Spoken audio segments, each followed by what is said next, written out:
Assalamualaikum warahmatullahi wabarakatuh. Selamat pagi, siang, maupun malam, Bapak untuk dosen pengampu mata kuliah sistem pendukung keputusan. Kami di sini dari kelompok 4 ingin mempresentasikan hasil analisis kami dalam eh, judul Analisis Efektivitas Decision Tree dalam Mendeteksi Transaksi Mencurigakan. Next.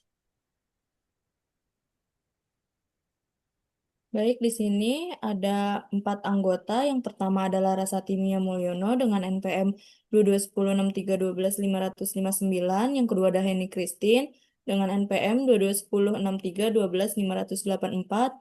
Ada saya sendiri, Indira Filda, dengan NPM 221063121585. Dan yang terakhir ada Silmi Yusini dengan NPM 221063121598.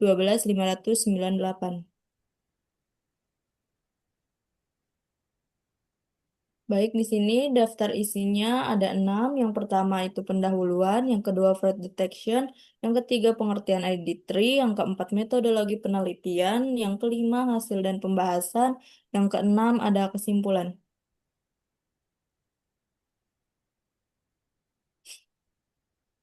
Baik, yang penjelasan yang pertama oleh saya, di sini yang pertama ada pendahuluan. Dalam era digital yang terus berkembang, volume transaksi keuangan elektronik meningkat secara signifikan. Peningkatan ini meskipun bahwa kemudahan. un- Ih, apa sih? Bentar, bentar. Oke, satu, dua, tiga. Baik, yang pertama di sini ada pendahuluan. Dalam era digital yang terus berkembang, volume transaksi keuangan elektronik meningkat secara signifikan. Peningkatan ini, meskipun membawa kemudahan, juga membuka celah bagi tindakan penipuan dan pencucian uang yang semakin kompleks. Oleh karena itu, diperlukan pendekatan berbasis teknologi yang mampu mendeteksi anomali dalam data transaksi secara otomatis dan real time. Dalam era digital yang terus berkembang, volume transaksi keuangan elektronik meningkat secara signifikan. Salah satu metode yang banyak digunakan dalam mendeteksi transaksi mencurigakan adalah algoritma decision tree. Algoritma ini memiliki keunggulan dalam interpretabilitas dan kemampuan klasifikasi yang baik. Penelitian oleh Ismawati dan Zeholfatah menunjukkan bahwa penggunaan decision tree dalam mendeteksi penipuan transaksi kartu kredit dapat mencapai akurasi hingga 98%. Yang kedua ada fraud detection. Secara umum, fraud atau kecurangan adalah tindakan yang dirancang dengan memberikan gambaran yang salah untuk memperoleh keuntungan pribadi. Berdasarkan standar profesional akuntan publik SPAP yang ditetapkan oleh Ikatan Akuntan Publik Indonesia dalam seksi 316, kecurangan merupakan konsep hukum yang luas dengan perhatian auditor pada tindakan kecurangan yang menyebabkan salah saji material dalam laporan keuangan. Fraud mencakup serangkaian ketidakberesan dan tindakan melawan hukum, baik oleh pihak internal maupun eksternal perusahaan, untuk mendapat keuntungan dan merugikan orang lain. Menurut Karyono, fraud adalah penyimpangan dan tindakan melanggar hukum yang dilakukan dengan sengaja untuk tujuan tertentu, seperti menipu atau memberikan gambaran keliru pada pihak lain. Selanjutnya ada pengertian ID tree. Di sini algoritma ID tree adalah algoritma pembelajaran pohon keputusan yang sederhana dikembangkan oleh J. Ross Quinlan pada tahun 93. Algoritma ID tree ini melakukan prosedur pencarian secara menyeluruh pada semua kemungkinan pohon keputusan. Nah, salah satu algoritma induksi pohon keputusan yaitu ID tree iteratif di I- iteratif Dictomiser 3 ID tree dikembangkan oleh Jaros Quinlan. Dan algoritma ID tree ini dapat diimplementasikan menggunakan fungsi rekursif, fungsi yang memanggil dirinya sendiri. Terus kemudian ada entropi dan information gain. Nah, sebuah objek yang diklasifikasikan dalam pohon harus dites nilai entropinya. Entropi adalah ukuran dari teori informasi yang dapat mengetahui karakteristik dan impuritnya dan homogeneity dari kumpulan data. Di mana S adalah ruang data sampel yang digunakan untuk data training. P plus adalah jumlah yang bersolusi positif mendukung pada data sampel untuk kriteria tertentu. P plus adalah jumlah bersolusi negatif tidak mendukung pada data sampel untuk kriteria tertentu. Information gain, kita dapat mengukur efektivitas suatu atribut dalam mengklasifikasikan data. Ukuran efektivitas ini juga disebut information gain, di mana A adalah atribut, V menyatakan suatu nilai yang mungkin untuk atribut A. Kemudian value kemungkinan itu eh, himpunan yang mungkin untuk atribut A. SV di sini untuk jumlah sampel untuk nilai V, S jumlah seluruh sampel data, entropi untuk sampel-sampel yang memiliki nilai V.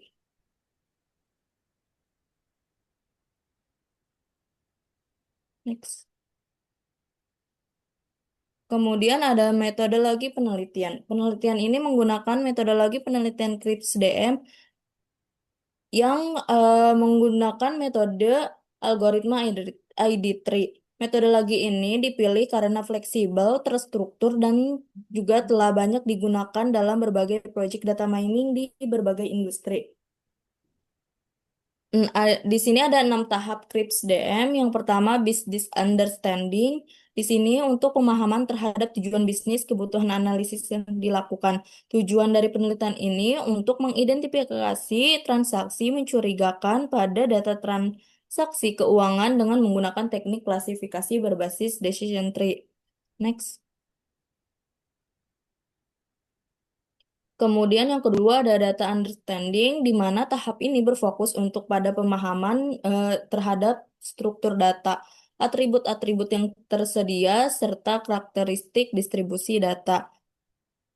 Dataset yang digunakan berasal dari sumber terbuka berisi 1.000 transaksi dengan atribut seperti amount, merchant, device type, kategori, dan gender, serta label fraud sebagai target klasifikasi.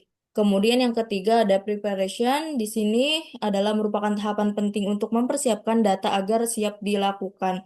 Nah, di sini prosesnya yaitu ada pembersihan data, ada encoding data kategorikal menjadi numerik, ada normalisasi data jika diperlukan. Yang terakhir ini ada pembagian data menjadi data latih dan data uji. Next. Yang keempat ini modeling. Di tahap ini dilakukan pembuatan model klasifikasi menggunakan algoritma ID3. Algoritma akan membentuk pohon keputusan berdasarkan atribut yang memiliki nilai informasi gen tertinggi. Nah, yang kelima ada evaluasi. Setelah model terbentuk, dilakukan evaluasi untuk mengukur performa model klasifikasi. Nah, evaluasi ini dilakukan dengan menghitung metrik seperti akurasi, precision, recall, F1, score, confusion matrix. Evaluasi dilakukan baik pada data yang mengandung outlier maupun setelah dilakukan pembersihan data untuk melihat pengaruh outlier terhadap performa model. Kemudian yang terakhir ada deployment. Nah, di tahap ini CRIPS-DM ada di tahap terakhir pada proses CRIPS DM ini adalah deployment. Nah, di sini untuk menyajikan hasil analisis dan model yang telah dibangun. Nah, untuk di tahap penelitian ini, deploy dilakukan dalam bentuk visualisasi pohon keputusan serta laporan analisis yang dapat dimanfaatkan untuk pengambilan keputusan lebih lanjut. Baik, selanjutnya di sini ada hasil dan pembahasan yang akan dijelaskan oleh Henny. Terima kasih, Indira. Selanjutnya saya akan menjelaskan pada bagian hasil dan pembahasan. Di dalam hasil dan pembahasan ini, yang pertama ada business understanding. Pada tahap tahapan ini tujuan utamanya adalah untuk menganalisis efektivitas algoritma ID3 dalam mengklasifikasikan transaksi ke dalam dua kategori, yaitu transaksi mencurigakan dan transaksi tidak mencurigakan, dengan mempertimbangkan dampak dari keberadaan outlier dalam dataset. Analisis ini bertujuan untuk mengevaluasi sejauh mana model yang dibangun mampu mengenali pola-pola tertentu dalam data historis yang mengindikasikan potensi terjadinya penipuan. Dengan demikian, hasil dari proses ini diharapkan dapat memberikan rekomendasi yang komprehensif bagi instansi yang bersangkutan dalam pengembangan sistem pendeteksian dini atau biasa disebut early warning system yang akurat, efisien, dan andal guna meminimalkan risiko kerugian akibat aktivitas fraud. Next. Tahap selanjutnya adalah data understanding. Pada tahapan ini mencakup pemahaman data, dilakukan eksplorasi awal untuk mengetahui informasi tentang dataset dan mengidentifikasi missing value, data duplikat, serta outlier dalam dataset.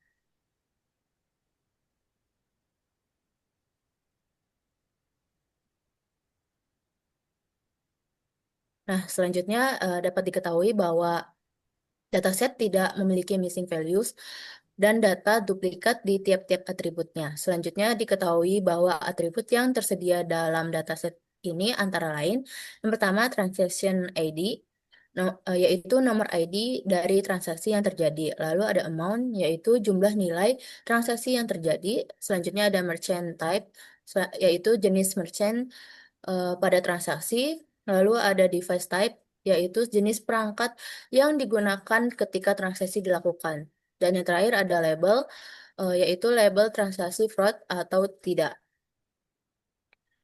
Berdasarkan atribut label fraud, diketahui bahwa dataset terdiri dari 950 transaksi normal yang ditandai label 0 dan 50 transaksi mencurigakan yang ditandai pada label 1. Pada tahap ini dilakukan juga exploratory data analysis untuk memahami karakteristik data, termasuk distribusi label pada atribut label, serta mengidentifikasi outlier yang terdapat dalam dataset. Berikut adalah sintaks yang digunakan untuk melakukan exploratory data analysis. Next. Nah, pada gambar ini ditampilkan sintaks yang bertujuan untuk menganalisis distribusi data berdasarkan label transaksi, jumlah transaksi menurut label, hubungan antara jenis merchant, yaitu merchant type, dan label transaksi, serta hubungan antara tipe perangkat, yaitu device type, dan label transaksi.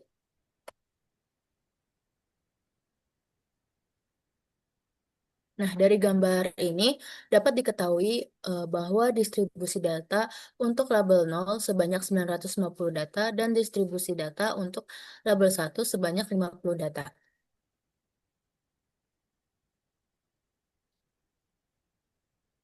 Dan selanjutnya dari gambar di samping menunjukkan visualisasi box plot dari distribusi jumlah transaksi yang biasa disebut amount berdasarkan label, yaitu label 0 untuk transaksi normal dan label 1 untuk transaksi anomali atau fraud. Secara umum, sebaran nilai transaksi pada kedua label terlihat memiliki median yang serupa, berada pada kisaran sekitar 100. Namun terdapat perbedaan dalam persebaran dan jumlah outlier pada transaksi normal di label 0. Variasi jumlah transaksi cenderung lebih besar, ditandai dengan rentang interkuartil yang lebih lebar dan banyaknya nilai outlier yang mencapai di atas 300 hingga lebih dari 700. Sementara itu, transaksi dengan label fraud, yaitu label 1, memiliki persebaran yang lebih sempit dari jumlah outlier yang lebih sedikit. Meskipun masih terdapat beberapa transaksi dengan nominal yang cukup tinggi, temuan ini mengidentifikasikan bahwa jumlah transaksi tidak secara langsung membedakan transaksi normal dan fraud. Meskipun ada transaksi dengan nominal besar, tidak semuanya termasuk kategori anomali. Oleh karena itu, analisis lebih lanjut terhadap fitur-fitur tetap diperlukan agar model dapat mengidentifikasi pola yang lebih akurat dalam membedakan kedua jenis transaksi tersebut. Nah, pada gambar selanjutnya menunjukkan distribusi jumlah transaksi berdasarkan jenis merchant, yaitu merchant type, yang dikelompokkan menurut label transaksi, yaitu label nol untuk transaksi normal dan label satu untuk transaksi fraud. Terlihat bahwa pada semua kategori merchant seperti travel, groceries, other, dan elektronik, dan clothing. Jumlah transaksi normal, yaitu label nol jauh lebih tinggi dibandingkan transaksi fraud pada label satu. Meskipun demikian, jenis merchant order tampak memiliki jumlah transaksi fraud yang sedikit lebih tinggi dibandingkan kategori lainnya, meskipun tetap jauh di bawah transaksi normal. Pola ini dapat memberikan indikasi awal bahwa jenis merchant tertentu mungkin memiliki risiko fraud yang lebih besar dan bisa menjadi fitur yang relevan dalam pemodelan deteksi fraud selanjutnya.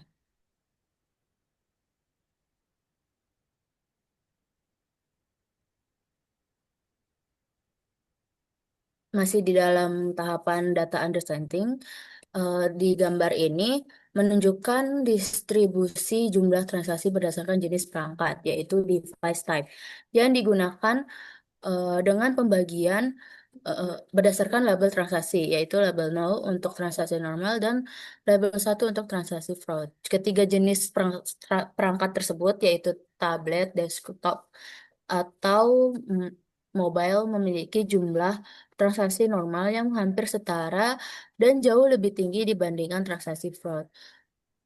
Namun terlihat bahwa kasus fraud di label satu juga eh, terjadi di semua jenis perangkat, meskipun jumlahnya jauh lebih sedikit dibandingkan transaksi normal. Hal ini menunjukkan bahwa jenis perangkat tidak memiliki perbedaan yang mencolok dalam kaitannya dengan kemungkinan terjadinya fraud, namun tetap relevan untuk diperhitungkan sebagai salah satu fitur dalam model prediksi.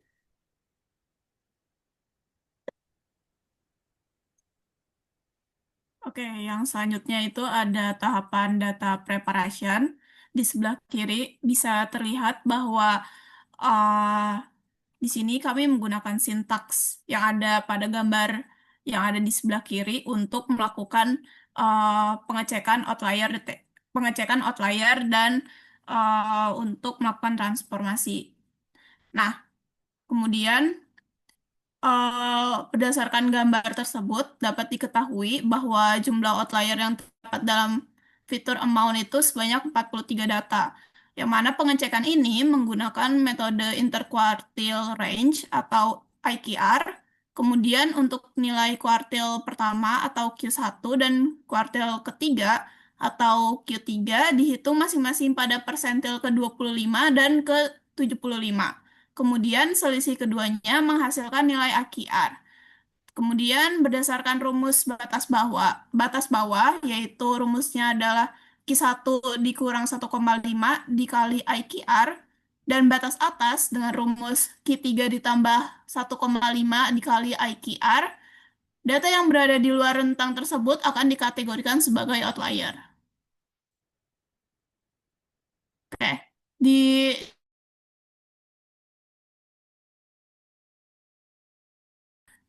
slide itu digunakan untuk melakukan transformasi data, yang mana transformasi yang dilakukan itu adalah transformasi logaritmik terhadap fitur amount menggunakan fungsi mplog1p untuk mengurangi efek skewness dan meningkatkan distribusi data. Nah, dua versi dataset disiapkan, yaitu DF full yang berisi data asli dengan transformasi log dan DF clean yaitu versi data yang telah dibersihkan dari outlier berdasarkan batas bawah dan atas IQR. Kemudian diberikan transformasi log pada fitur amount. Nah, tujuan dari tahapan ini adalah untuk membandingkan kinerja algoritma ID3 ketika diterapkan pada dataset yang memiliki outlier dan pada dataset yang tidak memiliki outlier.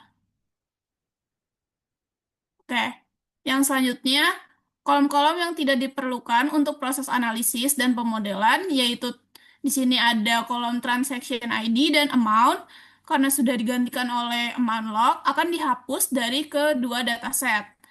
Kemudian yang terakhir, akan dilakukan proses label encoding yang mana terhadap dua fitur kategorikal, yaitu merchant type dan device type.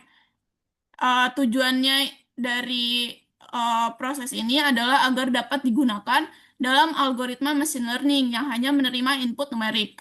Nah, proses encoding ini menggunakan objek label encoder dari pustaka Sklearn. Oke, yang selanjutnya ada modeling. Nah, di sisi kiri kita bisa lihat sintaks yang digunakan untuk melakukan modelingnya, yang mana pada tahapan ini dilakukan pembangunan model menggunakan algoritma ID3. Kemudian, berdasarkan gambar di samping, dilakukan proses pembangunan model klasifikasi menggunakan algoritma ID3 atau iteratif dichotomizer tree yang diimplementasikan melalui library Sklearn dengan menggunakan decision tree classifier dan kriteria pemilihan atribut berbasis entropi. Nah, fungsi run ID3 pipeline dirancang untuk membangun, melatih, dan mengevaluasi model pohon keputusan dari dataset yang diberikan. Pertama, data dibagi menjadi dua, yaitu ada fitur, yang mana fitur ini berisi variabel independen, dan label, yang mana label ini berisi variabel target. Kemudian, eh, si label ini berisi informasi status transaksi, normal atau fraud. Selanjutnya, data dibagi lagi menjadi data latih dan data uji. Dengan perbandingannya itu 70-30, yang mana 70 itu adalah data latih dan 30 itu data uji. Kemudian, eh menggunakan pembagian ini menggunakan fungsi train test split. Lalu disertakan parameter stratify untuk menjaga proporsi distribusi kelas. Kemudian model dilatih menggunakan data latih dengan metode ID3 yang menghitung gain informasi berdasarkan nilai entropi. Setelah pelatihan, model digunakan untuk memprediksi kelas dari data uji untuk menilai performa model. Untuk menilai performa model ditampilkan berbagai metrik evaluasi seperti confusion matrix, classification report yang mencakup precision, recall, dan F1 score, serta akurasi score. Selain itu, hasil dari struktur pohon keputusan divisualisasikan menggunakan fungsi plot tree agar proses pengambilan keputusan yang dilakukan oleh model dapat dianalisis dan diinterpretasikan secara visual. Nah, fungsi ini mengembalikan model yang telah dilatih dan hasil prediksi sehingga dapat digunakan untuk analisis lebih lanjut. Selanjutnya ada tahapan evaluasi, yang mana di tahapan ini dilakukan evaluasi terhadap model yang sudah dibangun untuk menilai sejauh mana tingkat akurasi dan efektivitasnya dalam mengklasifikasikan transaksi sebagai normal atau mencurigakan. Nah, evaluasi ini dilakukan dengan menggunakan berbagai metrik performa seperti confusion metric, classification report, yang mana di classification report ini mencakup precision, recall, dan F1 score, serta akurasi skor. Nah, metrik-metrik ini memberikan gambaran yang menyeluruh mengenai kemampuan model dalam mengenali pola dan membedakan antara transaksi yang sah dan yang berpotensi sebagai penipuan atau fraud. Nah, hasil evaluasi ini menjadi dasar untuk mengukur keberhasilan model dan mempertimbangkan potensi perbaikannya. Nah, yang selanjutnya ini ada sintaks dan output yang dihasilkan.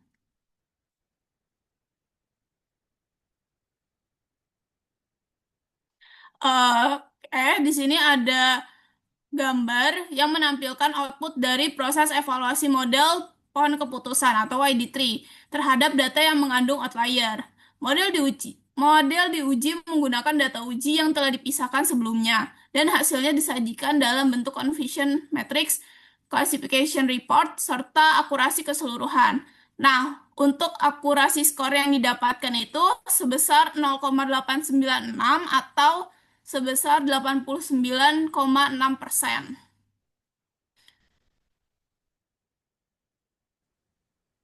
Baik, di sini ada hasil dan pembahasan. Selanjutnya akan dijelaskan oleh Silmius ini. Oke, terima kasih Indira. Jadi pada slide ini kita menampilkan pohon keputusan yang terbentuk dari model ID3 menggunakan data yang masih mengandung outlier. Di sini kita bisa lihat bahwa struktur pohon sangat kompleks yang dan juga bercabang banyak dan juga dalam yang menunjukkan bahwa kemungkinan mengalami overfitting yaitu menyesuaikan diri dan dengan data latih. Akibatnya model memang akurat mengenali transaksi normal tetapi gagal mendeteksi transaksi fraud yang jumlahnya jauh lebih sedikit. Hal ini diperparah dengan adanya outlier yang ikut membingungkan pemisahan data dalam pohon. Bisa di next aja.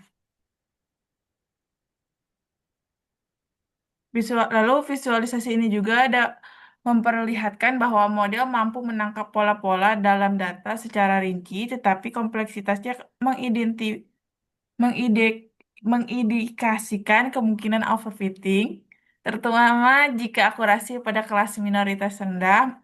Meskipun model ini memiliki akurasi yang tinggi secara keseluruhan, klasifikasi untuk kelas minoritas tetap perlu ditingkatkan seperti yang terlihat dari hasil evaluasi sebelumnya. Next. Nah, di sini berdasarkan hasil prediksi, model yang ada pada gambar di atas diketahui sebanyak 21 transaksi berhasil teridentifikasi sebagai fraud. Hasil ini menjadi bagian dari evaluasi terhadap efektivitas model dalam mendeteksi aktivitas yang mencurigakan sesuai tujuan analisis. Nah, lalu untuk tahap deployment dari hasil dan pembahasannya, setelah melalui proses evaluasi dan didapatkan model terbaik dengan performa yang memuaskan, tahap selanjutnya adalah deployment atau penerapan model ke dalam lingkungan operasional. Berdasarkan hasil evaluasi, model ID3 yang dibangun tanpa data outlier dipilih sebagai model final karena menunjukkan performa klasifikasi yang lebih baik baik dari segi struktur pohon keputusan yang lebih optimal maupun hasil deteksi terhadap transaksi fraud yang lebih akurat. Dalam implementasinya, model ini mampu mendeteksi sebanyak 21 transaksi yang teridentifikasi sebagai fraud.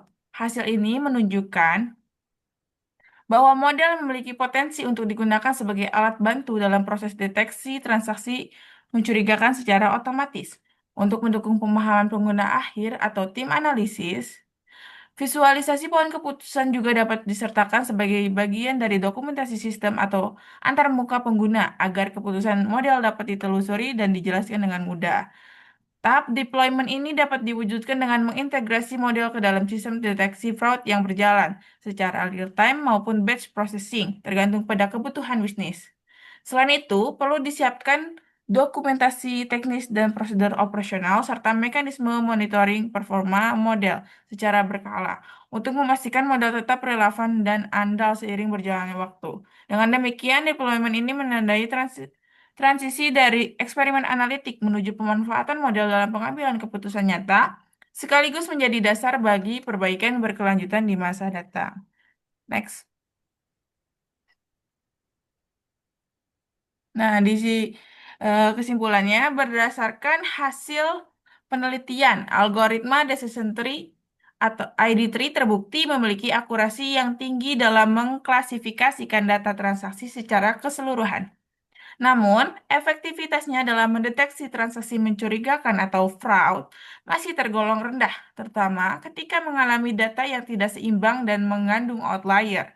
Model cenderung lebih akurat dalam mengenali transaksi normal dibandingkan dengan transaksi fraud yang merupakan kelas minoritas. Hal ini tercermin dari nilai precision dan recall yang sangat rendah untuk level fraud. Setelah dilakukan pembersihan data dari outlier, model menunjukkan sedikit peningkatan dalam mendeteksi transaksi fraud, namun performa keseluruhan dalam mengenali kelas minoritas masih belum memuaskan. Temuan ini juga menekankan pentingnya evaluasi model secara menyeluruh, tidak hanya dari sisi akurasi, tetapi juga kemampuan dalam mengidentifikasi pola anomali yang tersembunyi di dalam data. Baik, terima kasih untuk Silmi atas penjelasannya. Baik, sekian presentasi dari kelompok kami. Kami menyadari bahwa penelitian dan analisis ini masih memiliki keterbatasan, terutama dalam hal kompleksitas data dan kebutuhan akan metode yang lebih akurat di masa depan. Nah, namun demikian, kami berharap hasil dari proyek ini dapat menjadi gambaran awal bahwa pemanfaatan sistem pendukung keputusan seperti Decision Tree mampu memberikan dampak nyata dalam mendeteksi dan mencegah potensi penyimpangan transaksi. Terima kasih atas perhatian dan waktunya. Kami eh, terbuka untuk pertanyaan, masukan maupun diskusi. Wassalamualaikum warahmatullahi wabarakatuh.